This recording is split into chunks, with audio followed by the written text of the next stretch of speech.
faithfully delivering value and interpreting the world's best books. Hi, this is Sally's Book Talk.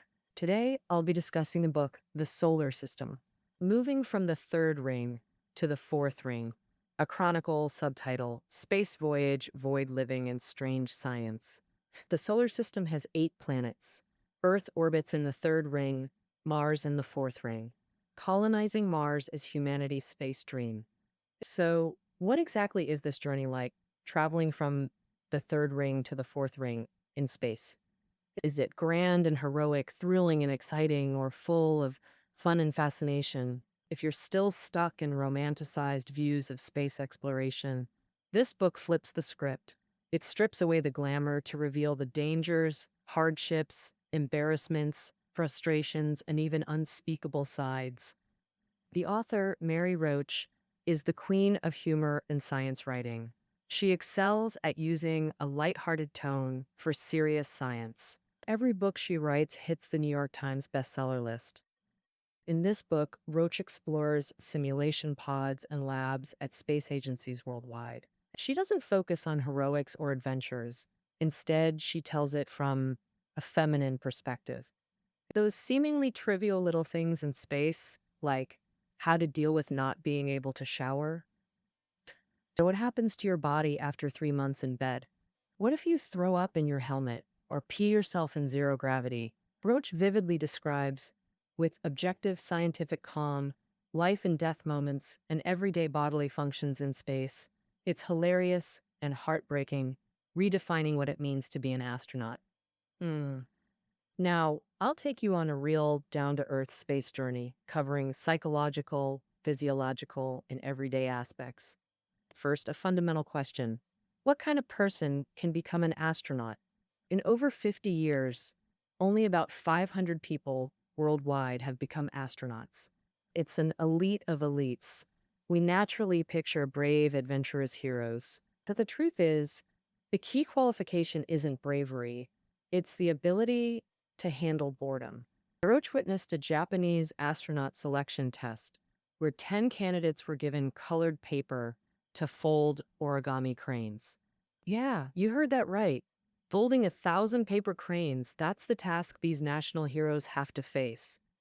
Experts will record each contestant's performance chronologically and analyze the paper cranes like forensic scientists dissecting a body, checking if folding more makes the creases sloppier.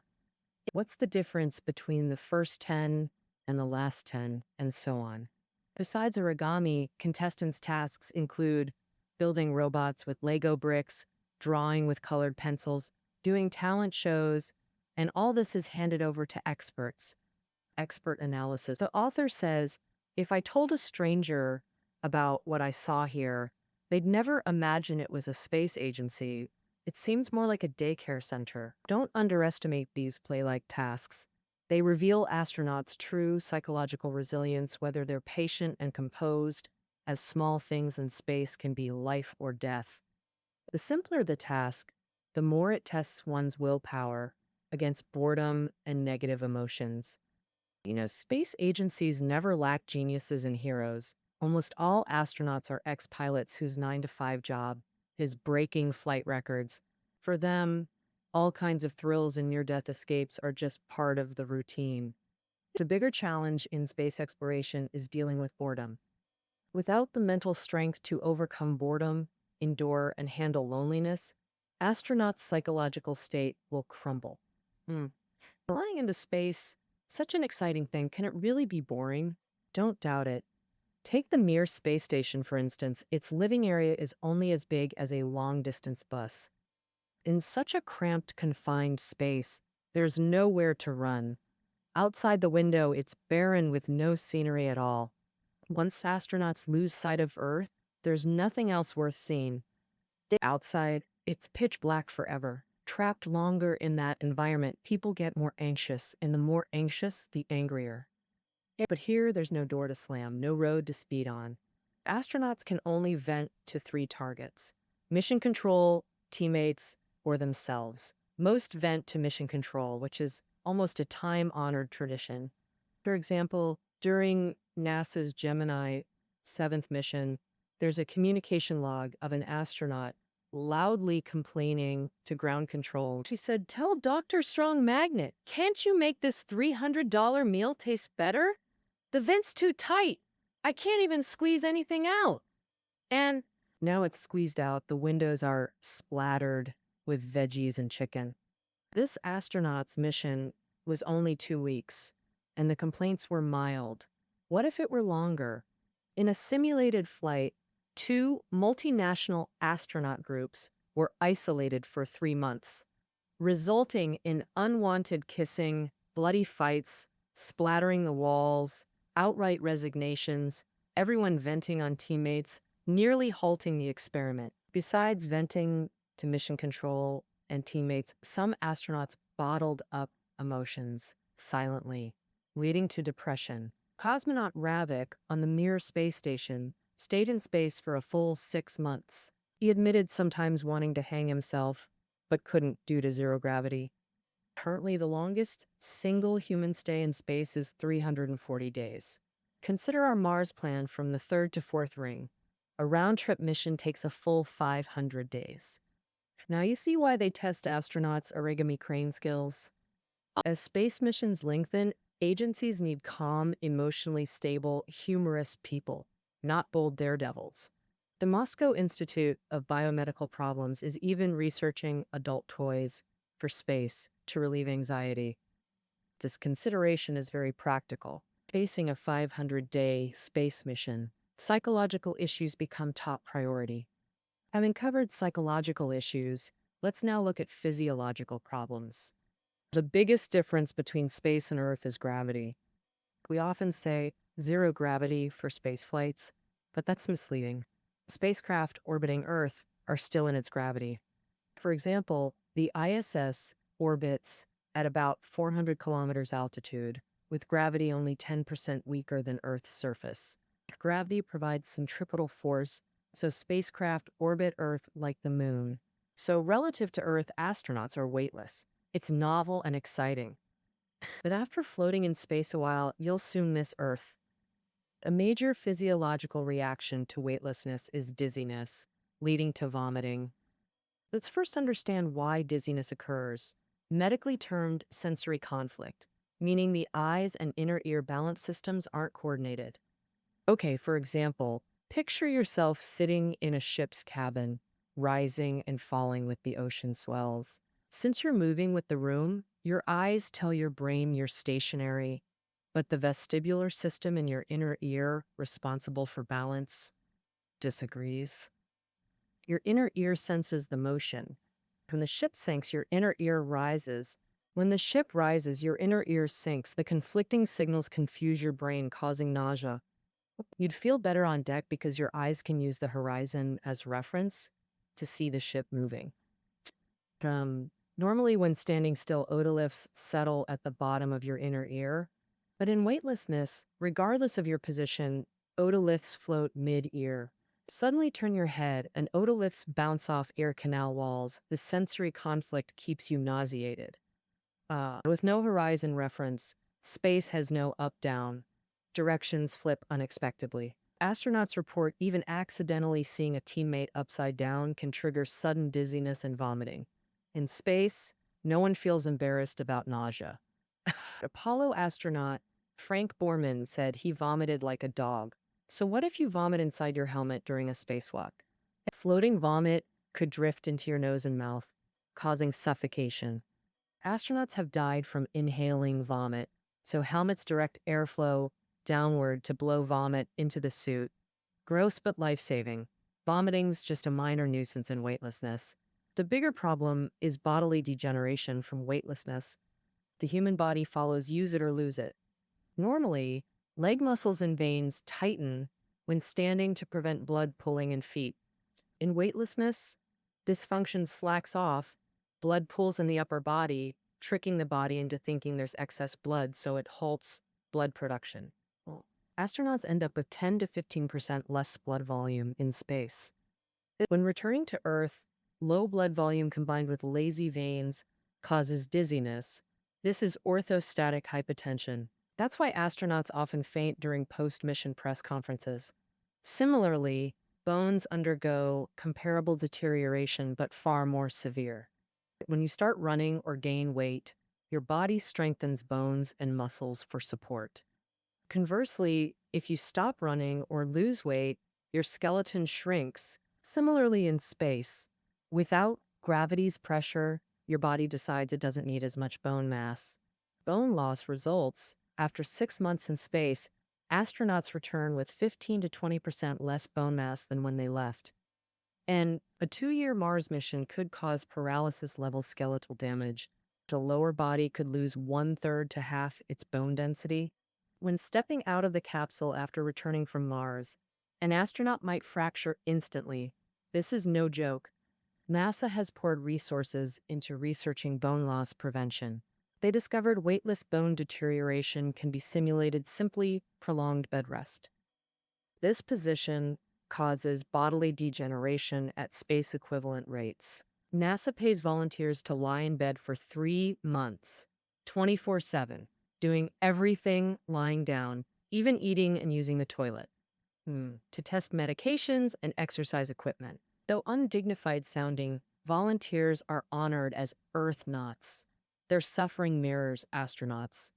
Beyond simulations, scientists found inspiration in black bears. Hibernating bears sleep 4 to 7 months in dens, yet emerge with rock-solid bones. This works because hibernating bears never get up to urinate. The minerals released during bone breakdown stay in the bloodstream and get recycled back into bones. Scientists are studying bears' metabolic hormones. Success could solve astronaut bone loss and treat postmenopausal osteoporosis. We've talked so much about how tough space is, but coming back down is even harder. Since human spaceflight began, 22 astronauts have died, 10 during reentry and landing. Now let's discuss the physiological dangers of returning. During reentry, atmospheric drag slows the craft from nearly 30,000 kilometers per hour to just a few hundred kilometers per hour, like slamming brakes, subjecting astronauts to over 4 Gs. This lasts a full minute, blood pools in legs, starving the brain of oxygen. That's why astronauts lie down during re-entry. It reduces brain blood loss. But blood pooling in the back causes sternum pain and breathing difficulties. All one Soyuz re-entry hit 8 Gs. Astronauts struggled just to breathe. Imagine a 110-pound person suddenly weighing 880 pounds. Only wrists and fingers movable, meaning astronauts could die simply from being unable to reach controls.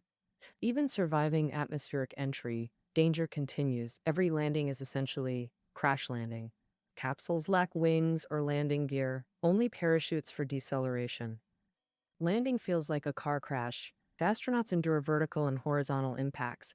Side-to-side shaking is deadliest. Why? The torso is narrower front to back. Front-back shaking pins the heart in place.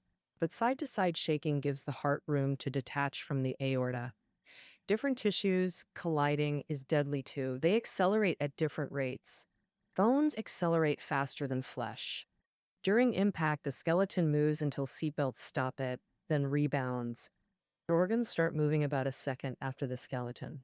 This means organs moving forward collide with the backward moving skeleton, rebounding upon impact. In severe cases, tissues tear themselves apart. So how do we protect astronauts' safety? We owe immense gratitude to the research volunteers. In 1965, 79 pilots from Holloman Air Force Base endured 288 simulated landings with impacts up to 36 Gs. Some had torn heart valves, others nearly lost eyeballs. Countless injuries, yet many felt pride without regret. One interviewee said, "If it protects Apollo astronauts during landing, I don't mind back pain keeping me awake." After covering psychological and physiological challenges, you've probably lost some starry-eyed admiration for astronauts. Hold on. That's even crazier. Beyond dangers, space requires solving basic bodily functions. Next, I'll share astronauts' most awkward daily realities. If you're eating now, skip this part. Space hygiene is far from elegant. First, eating and drinking challenges. Eating in space is hazardous. Floating crumbs can enter nostrils, and swallowed food may drift back up your esophagus, causing vomiting. Mm. Chew and strict space food rules. No crumbly items like cookies or sandwiches. Crumbs aren't just messy in zero G, they float everywhere, creating safety hazards. Second, food must be lightweight. Every extra pound NASA launches costs thousands in fuel. Food tech prioritizes calorie density, max nutrition, minimal volume. Third, forget beer or soda. Zero gravity traps carbonation bubbles, so you get pure foam. Even if swallowed, stomach bubbles won't rise, making burping impossible. Burps often bring up liquid reflux. Burping's bad, but farting's worse. Fourth, food must not produce any intestinal gas. Beans, cabbage, kale, cauliflower are off limits. After all, in a space capsule where you can't open a window, farting really kills morale. If food needs to be low residue, meaning highly digestible to reduce waste. Animal proteins and fats are the most digestible foods on Earth. Humans digest high-quality beef, chicken, and fish at nearly 90% efficiency. Eggs are the best digested. These are key foods for space diets. As for fresh fruits and veggies, you can't eat much. They're detoxifiers that cause frequent bathroom trips, and using the toilet in space is a real pain. These are just the basics. Eating in space has no fun. It's mostly torture. Some space agencies make all food paste-like, in tubes, squeezed out, saving chewing time for work. Others developed liquid foods, like milkshake drinks, consumed for all meals to cut down on pooping. These convenient methods backfired. Appearance, smell, and taste are key to eating. Skipping senses ruins it. Missing sensory input causes tension and food aversion. But that's not even the worst part. NASA pushes food recycling to extremes.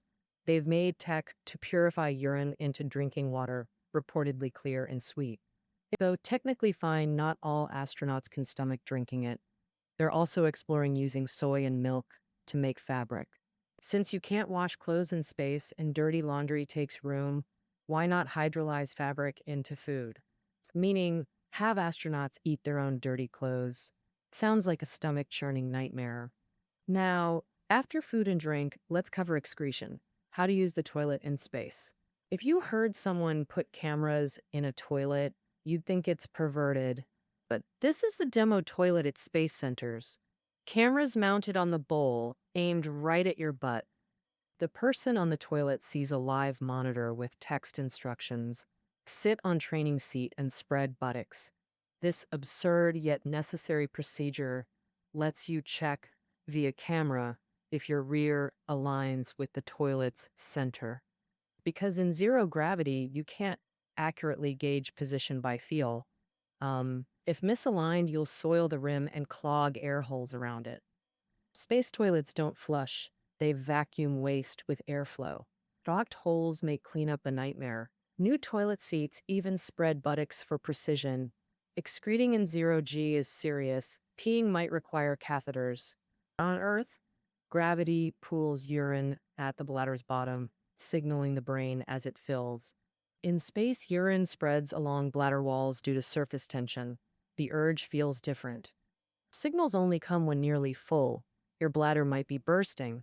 Astronauts must schedule bathroom breaks regardless of urge. Designing space bathrooms has stumped countless engineers. A zero-gravity toilet requires engineering, physiology, psychology, and etiquette. Gender differences complicate design, partly why NASA resisted female astronauts. Yet no perfect toilet exists. Some fail at basic odor control. One astronaut described a mission like 2 weeks in a public restroom. Some use drugs to reduce bathroom trips. Next. Bathing. How long can humans go without showering? Actually, ancient people rarely bathed. Queen Elizabeth I, a Renaissance cleanliness icon, famously said, "It sounds amusing today," she said, "I must bathe once a month." Whether needed or not, many bathed just once a year, yet it didn't harm their health. 2 reasons. First, skin bacteria don't increase indefinitely. They plateau in 1 to 2 weeks. Bacteria levels then triple post-bath, but stabilize or even decline. Sweat has natural antibacterial properties that limit growth, and sebum forms a protective barrier. Second, though Renaissance folk didn't bathe, they changed clothes often. That's key to hygiene. Clothes absorb oils and sweat remarkably well. Studies show 86 to 93% of dirt is absorbed by clothes, especially cotton.